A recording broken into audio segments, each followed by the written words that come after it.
하나님의 말씀 마태복음 5장 17절부터 22절까지 말씀입니다.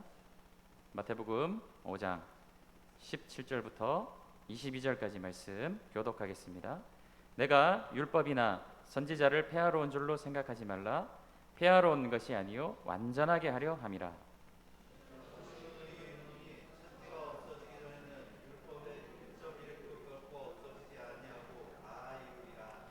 그러므로 누구든지 이 계명 중에 지극히 작은 것 하나라도 버리고 또 그같이 사람을 가르치는 자는 천국에서 지극히 작다 일컬음을 받을 것이요 누구든지 이를 행하며 가르치는 자는 천국에서 크다 일컬음을 받으리라.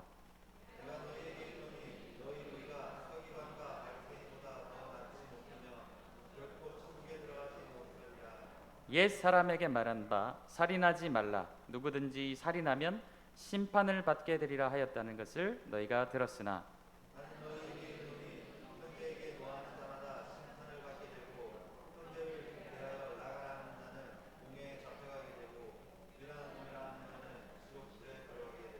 아멘.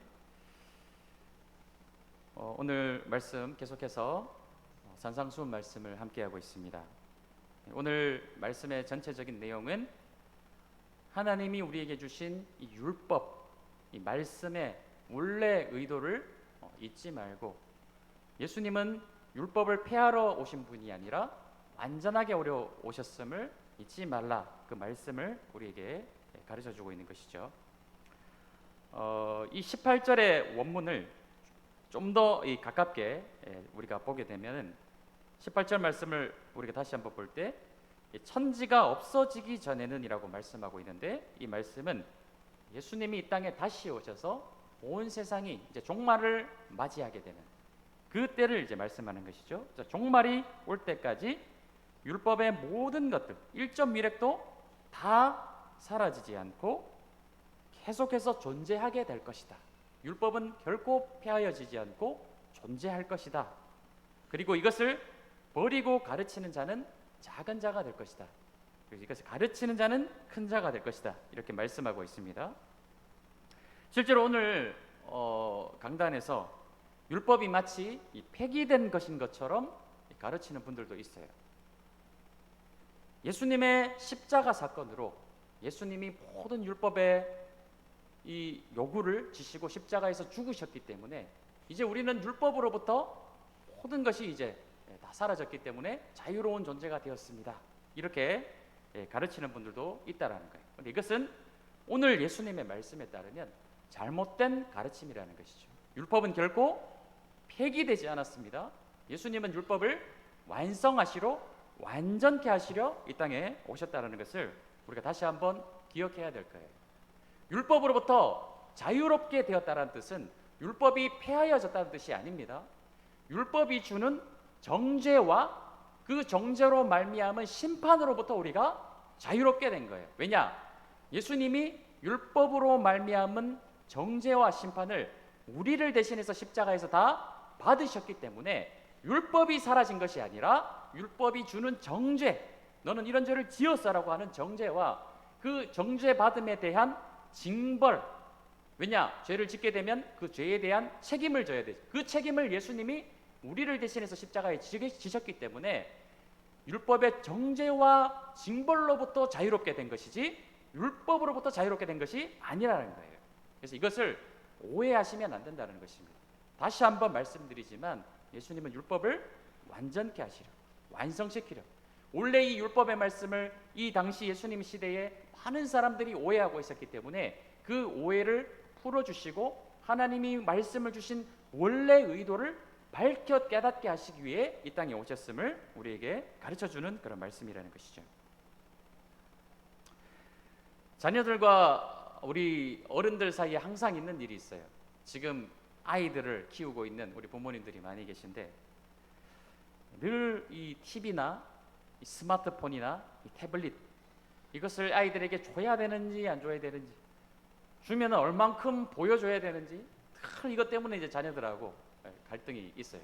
특히 이제 저희 아이들도 어느 정도 크다 보니까 늘 그냥 노래처럼 부르는 게 엄마에게 이거 봐도 돼? 저거 봐도 돼?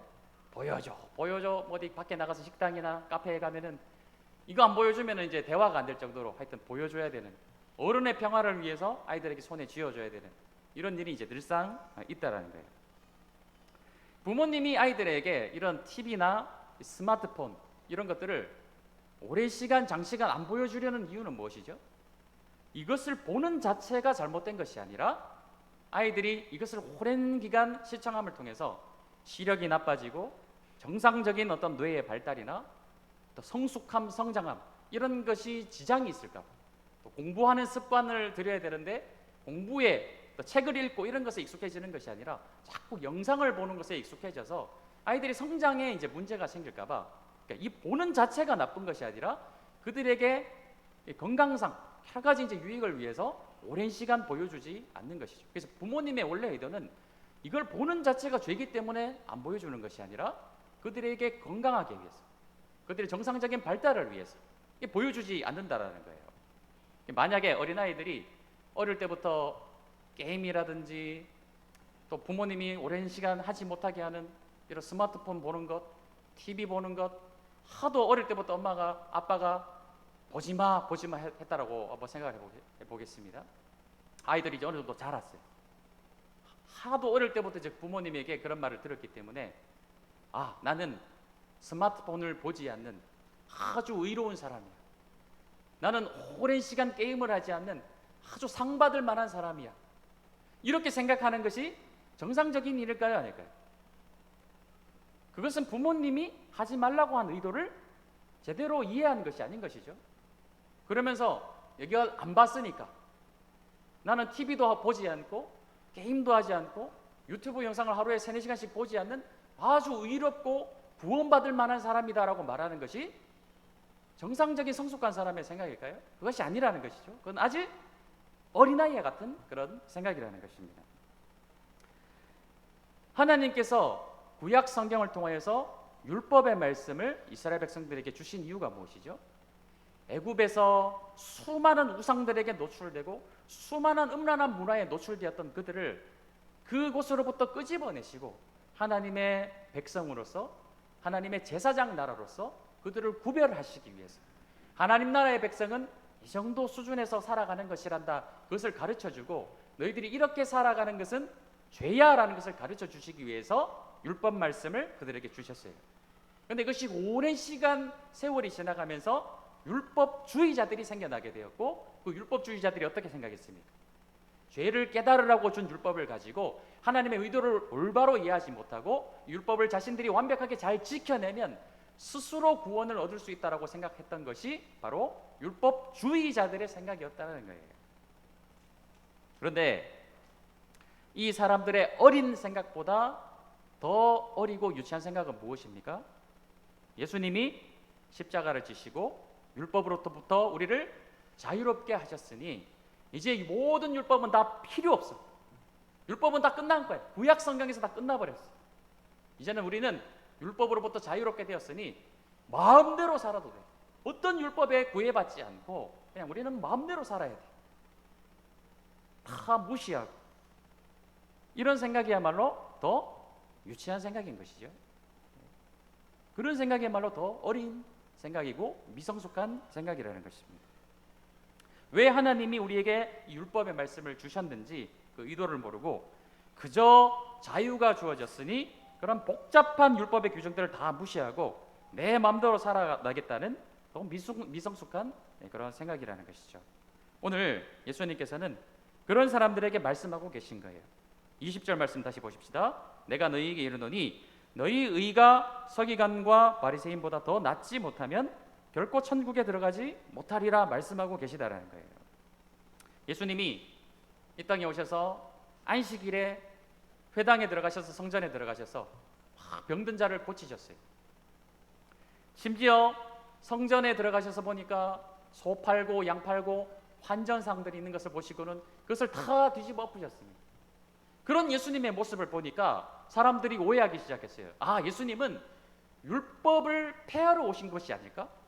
안식일에는 아무 일도 하지 말라고 했는데 예수님이 안식일에 사람을 고치시네? 예수님은 율법 폐기론자이신가 보다라고 사람들이 오해하기 시작했다는 거예요. 거기에 대해서 예수님이 오늘 본문 말씀으로 가르치고 계시는 거예요. 절대 예수님은 율법을 폐하신 것이 아닙니다. 원래 하나님의 의도를 더 완전하게 가르치시는 것이, 깨닫게 하시는 것이 예수님의 사역이었다라는 거예요. 그런데 문제는 오늘 이 산상수훈의 말씀을 듣고 있는 대상자들이 누구이죠? 누가 지금 예수님 앞에 나와서 산 위에서 가르치시는 예수님의 말씀을 듣고 있습니까? 서기관이나 바리새인들이 아니죠. 그 당시 서기관과 바리새인들은 최선을 다해서 표면적으로나마 이 율법을 완벽하게 지키려고 굉장히 노력했던 그런 사람들이었어요. 상대적으로 지금 산에서 예수님의 말씀을 듣고 있는 사람들은 서기관과 바리새인 같은 사람들이 아니라 그냥 일반적인 서민들이었다는 거예요. 지금 그들에게 예수님이 뭐라고 말씀하고 계십니까?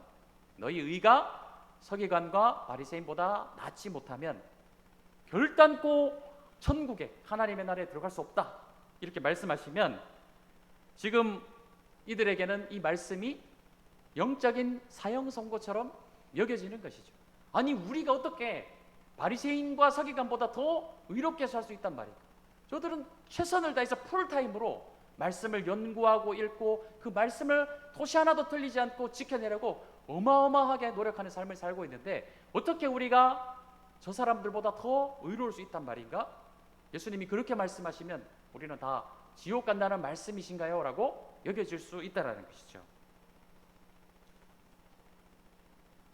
이런 영적인 사형 선고를 과연 예수님께서 지금 예수님을 따라와서 그 말씀을 듣고자 무리의 자리에서 제자의 자리로 나아가려고 하는 그들에게 이런 영적인 사형 선고를 하시는 그런 목적이 있었을까요?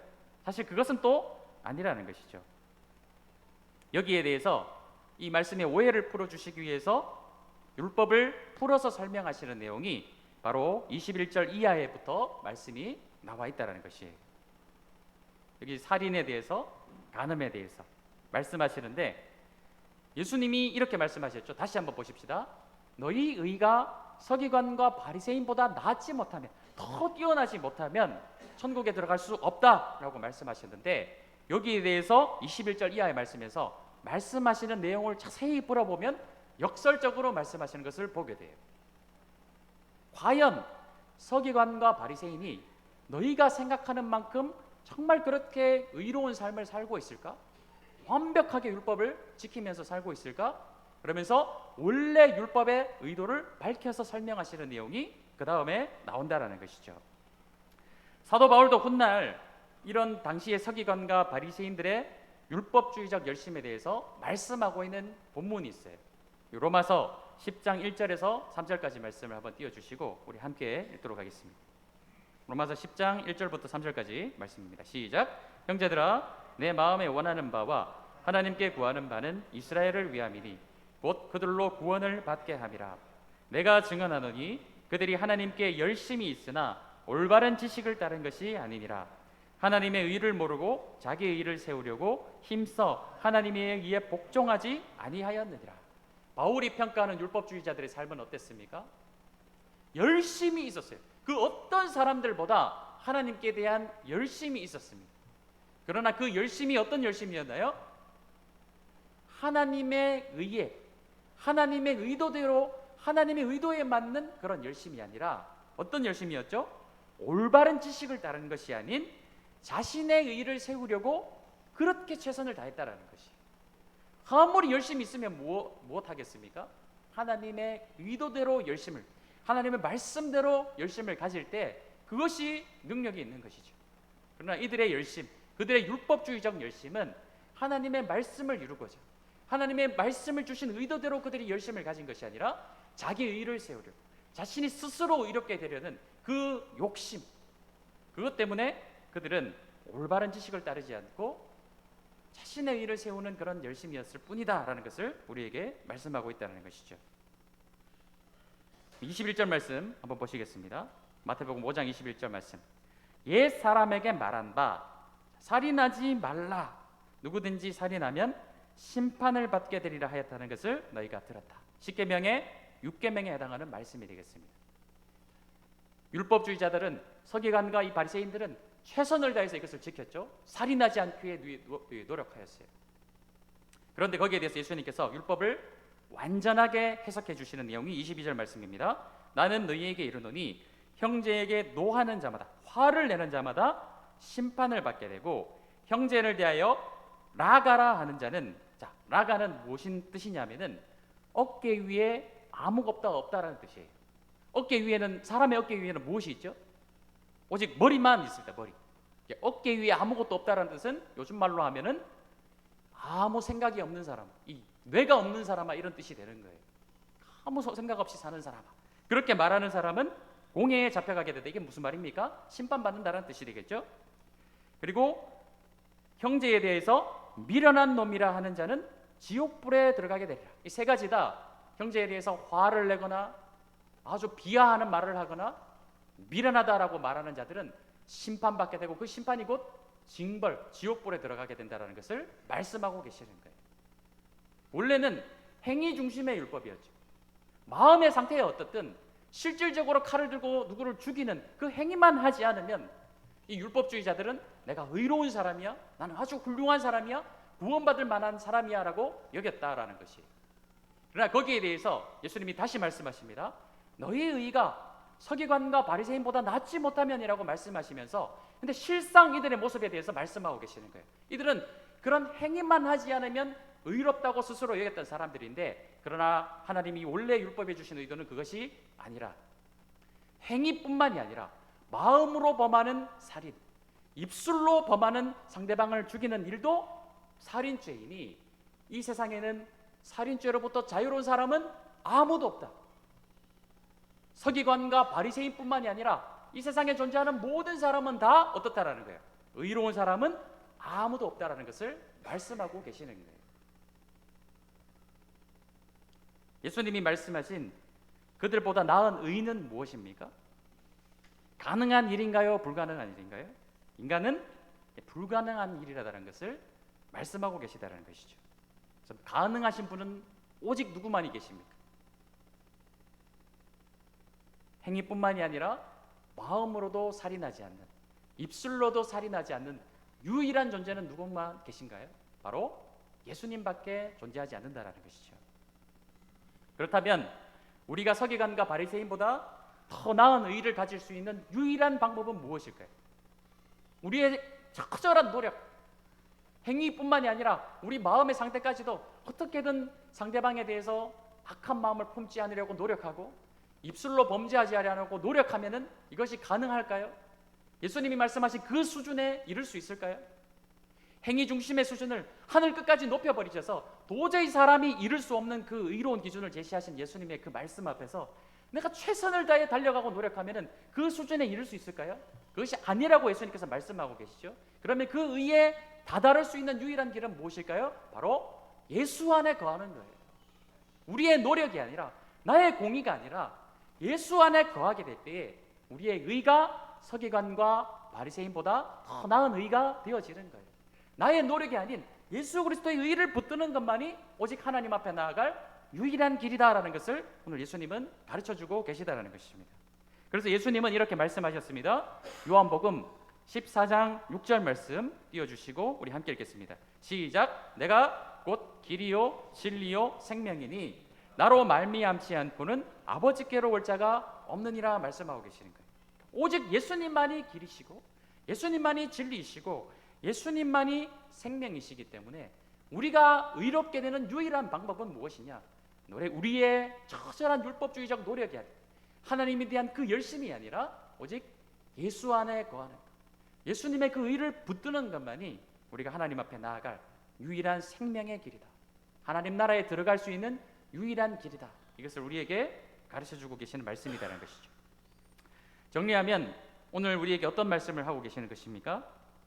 너희의 의가, 너희의 어떤 노력이 서기관과 바리새인보다 낫지 않으면 천국에 못 들어가. 너희에게는 사실 아무런 방법이 없어. 근데 그 유일한 방법이 있단다. 그것이 바로 나다. 예수 그리스도다.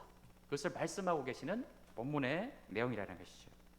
그래서 우리는 율법을 지키는 행함이 아닌, 우리의 공로가 아닌 오직 예수님을 믿는 믿음으로 구원받는 것입니다.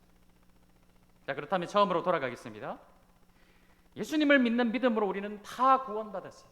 이 자리에 계신 어떤 분도 나의 노력이 아니라 예수님을 믿는 믿음으로 구원받으셔서 그 은혜와 감격 때문에 하나님 앞에 지금 예배함으로 나아가고 계신 줄로 믿습니다. 그렇기에 더 이상 어떤 그 율법의 조항 때문에 내가 정죄받고 징벌도 없기 때문에 오직 믿음으로, 오직 예수님을 믿는 믿음으로 구원받았기 때문에 이제는 구약 성경에 있는 모든 율법들 다 무시하고 세상 법에는 나를 이것으로 옳마매고 나를 범죄자라 할 줄 모르겠지만 나는 하나님 안에서는 이 모든 것이 다 자유롭다. 이미 예수님이 십자가에서 나의 어떤 죄 때문에 다 십자가를 지시고 죽어주셨기 때문에 그냥 마음대로 살아도 될까요?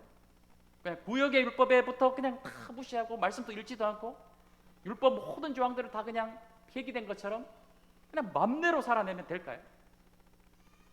그것이야말로 예수님이 나를 위해서 십자가에서 죽으신 그 희생의 대가를 아주 욕되게 만드는 것이죠. 예수님을 2번 십자가에 못 박는 행위가 된다는 것입니다. 우리가 지난주에도 살펴보았지 않았습니까?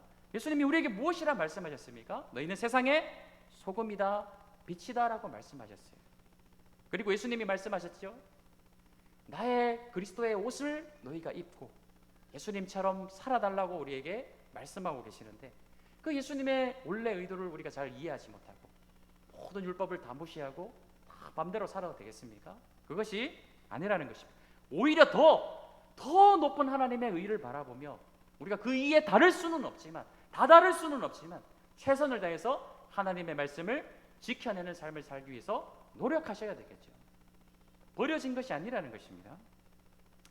율법이 주는 벌이 무서워서 이거 안 지키면 주일 성수 안 하면 뭐 헌금 뭐 어떤 종류 이거 안 하면 벌 받을까 봐 내 삶에 무슨 일이 생길까 봐 그 벌, 징벌, 정죄가 무서워서 그런 것이 아니라 그 모든 정죄와 징벌을 나를 대신에 십자가에서 지신 그 하나님의 사랑 때문에 무슨 조항 때문이 아니라 하나님을 사랑하여서 하나님이 율법을 통해 우리에게 원하시는 것이 바로 이런 것들이었구나. 사랑 때문에 그분의 말씀을 지키려고 노력하며 살아가시는 성숙한 신앙인들이 되십시오. 우리가 성경을 잘라서 보면 그렇게 볼 수 있어요. 17절부터 21절까지 잘라서 보면은 이렇게 해석을 할 수 있고 저렇게 해석을 할 수 있습니다. 우리가 성경을 절대로 단편적으로 해석하는 것이 아니라 전체적인 성경의 맥락을 보고 일관성 있게 볼 줄 아시고 비록 구약의 모든 율법을 지시고 예수님이 십자가에서 죽으셨으나 그 죽으시고 부활하신 그 예수님의 의에 우리가 붙어서 우리가 하나 되어서 살아가야 되는 삶은 어떠한 삶이라는 것을 성경 전체를 통해 이해하시고 성숙하게 신앙생활 하시는 우리 모든 성도님들이 되시기 바랍니다. 함께 찬양하며 나가겠습니다.